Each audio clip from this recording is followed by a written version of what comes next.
নমস্কার বন্ধুরা, সকলে কেমন আছেন? আশা করি সকলে ভালো আছেন। আমিও খুব ভালো আছি। আমি একটা ছোট্ট ট্যুরে গিয়েছিলাম মুর্শিদাবাদে। আমরা গিয়েছিলাম ছোট্ট ট্যুরে। তা মুর্শিদাবাদে গিয়ে আমরা মুর্শিদ কুলি খাঁর নির্দেশে নির্মিত কাটরা মসজিদটি আমরা দেখতে গিয়েছিলাম। তা এই কাটরা মসজিদে গিয়ে এর যে স্থাপত্য সত্যি চোখ ভরে দেখার মতো, আর কারিগরদের দক্ষতার প্রশংসা না করে পারা যায় না। সুদক্ষ কারিগররা এগুলো নির্মাণ করেছিলেন। আর এই কাটরা মসজিদে মুর্শিদ কুলি খাঁর সমাধি ক্ষেত্রটা এমন জায়গায় অবস্থিত যেখানে মসজিদটির প্রবেশ পথে সমস্ত যারা মসজিদে প্রবেশ করবে তাদের পদধূলি ওনার সমাধির ওপরে পড়বে, এমন জায়গায় নির্মিত। আর এই মসজিদটি এতটাই বড় যে এখানে কয়েকশো লোক একসঙ্গে বসে নামাজ পড়তে পারতেন। এই চারিদিকে ঘুরে দেখতে দেখতে এই সুন্দর সুন্দর ছবিগুলো তুললাম আপনাদের জন্য। কেমন লাগলো একটু জানাবেন।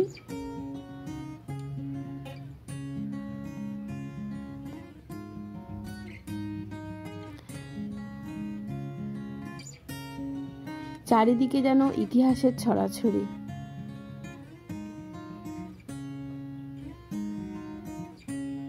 আর এই জায়গাটা এত সুন্দর করে রেখেছেন বর্তমান যারা ওখানকার মানুষ।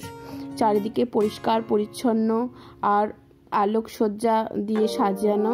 যদিও আমরা আলোকসজ্জাটা দেখতে পারিনি, কিন্তু এতটা পরিষ্কার, মানে দেখে মন ভরে গেছে।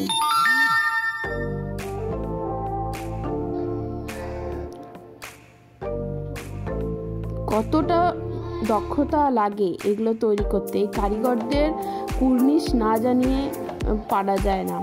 কিছু কিছু জায়গা হয়তো একটু নষ্ট হয়ে গেছে, কিন্তু যেটুকু আছে সেটুকুও মানে মন ভরে যায় একদম দেখলে পরে।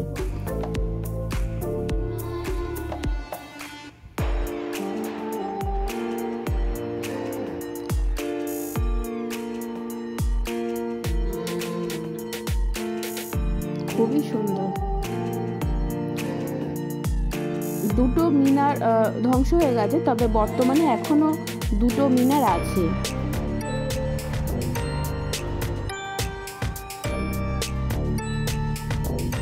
খুব সুন্দর।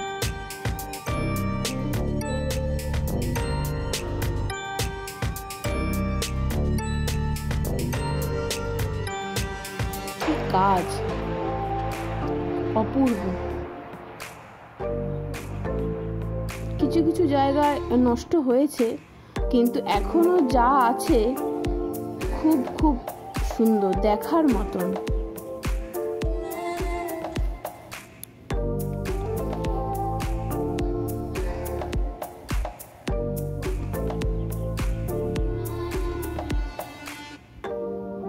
পড়ন্ত বিকেলের আলো পড়ছে, আরো সুন্দর হয়ে উঠেছে পরিবেশটা। এটা হচ্ছে একটা মন্দির কাটরা মসজিদের ভেতরেই।